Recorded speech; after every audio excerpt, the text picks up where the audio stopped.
Le parfum français, rien que d'y penser, ça évoque le luxe, un certain art de vivre. C'est connu dans le monde entier. Aujourd'hui, on va explorer un peu les sources qui racontent cette histoire incroyable. Comment un savoir-faire au départ artisanal est devenu un véritable empire. On a pas mal de choses sous la main, des textes historiques, les chiffres récents de la FEBA, c'est la Fédération du secteur beauté, des infos sur Grasse bien sûr, et puis sur des institutions comme l'Osmotech ou la Société française des parfumeurs.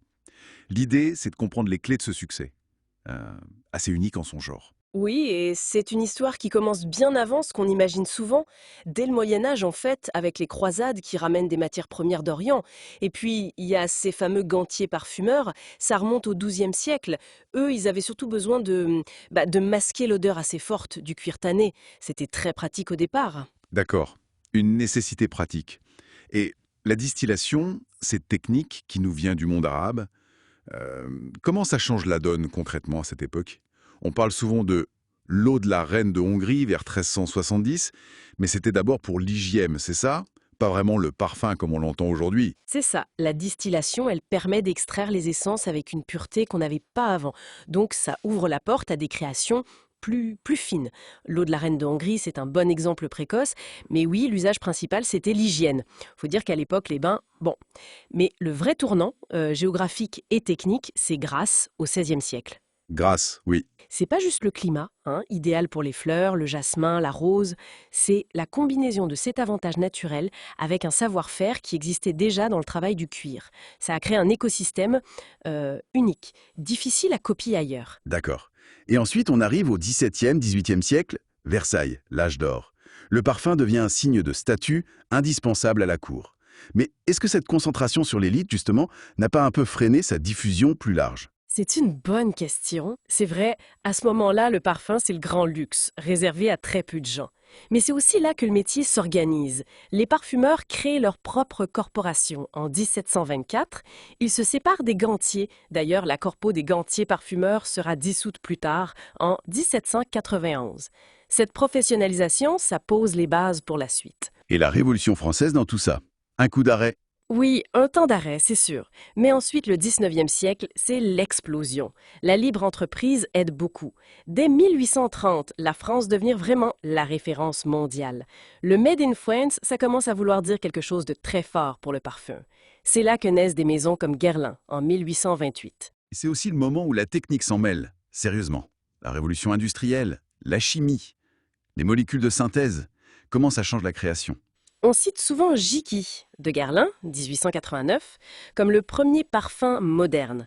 Qu'est-ce qu'il a de si spécial, ce Jiki-là? Jiki, il est révolutionnaire parce qu'il ose mélanger des ingrédients naturels classiques avec des molécules de synthèse toutes nouvelles pour l'époque. La vanilline, la coumarine. C'est ce mariage qui crée une complexité, une tenue qu'on n'avait jamais eue.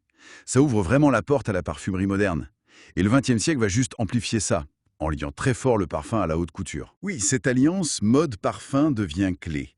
Paul Poiret lance Rosine dès 1911, et puis le coup de maître, Chanel numéro 5 en 1921. Ernest Beau, qui utilise ces fameuses aldéhydes, des molécules synthétiques assez puissantes, un peu abstraites, non? Dans des proportions jamais vues. Et Guerlain, qui suit avec Chalimard en 1925 cet oriental mythique. Exactement. Et il y a un moment charnière, l'exposition des arts décoratifs de 1925 à Paris. Là, il y a carrément un pavillon pour le parfum. Ça le consacre comme un art à part entière. Les flacons art déco de cette époque sont magnifiques d'ailleurs. Après la guerre, le parfum va se démocratiser un peu plus. On pense à Eau sauvage de Dior, par exemple, un énorme succès. Et puis plus tard, dans les années 90, on aura de nouvelles explorations, comme les notes très gourmandes d'Angèle de Mugler. Et cette histoire artistique, cette créativité, ça nourrit une économie très puissante. Aujourd'hui encore, le parfum français, C'est un gérant. La FEBA parlait de 8 milliards d'euros d'exportation pour 2024. C'est énorme. un vrai pilier du soft power français. Tout à fait. Et Grasse reste centrale via le pôle Grasse Expertise, qui défend ce savoir-faire unique autour des plantes à parfum. Il y a aussi des institutions importantes, l'Osmotech à Versailles, qui est incroyable. C'est comme une bibliothèque des parfums perdus ou anciens. Et la Société française des parfumeurs, qui réunit les professionnels, les nés. Et on voit le paysage actuel bouger aussi. Il y a d'un côté les grands groupes type LVMH Et de l'autre, l'essor de ce qu'on appelle la parfumerie de niche, Serge Lutens, Diptyque, et puis une demande forte pour plus de durabilité. Et cette tendance à la personnalisation. On voit des ateliers de création de parfums un peu partout, comme ceux que propose Thématis, par exemple. Oui, c'est ce mélange de tout ça, une histoire très riche, un artisanat qui est encore vivant, notamment à Grasse, l'innovation constante, que ce soit la chimie ou le marketing, et puis un ancrage culturel très fort. C'est ça qui fait la force, la singularité du parfum français. C'est un patrimoine, mais un patrimoine vivant, quoi. C'est passionnant cet héritage tissé de tradition et d'audace, finalement. Et alors que l'industrie célèbre son histoire, sa puissance mondiale, on peut se poser une question pour finir.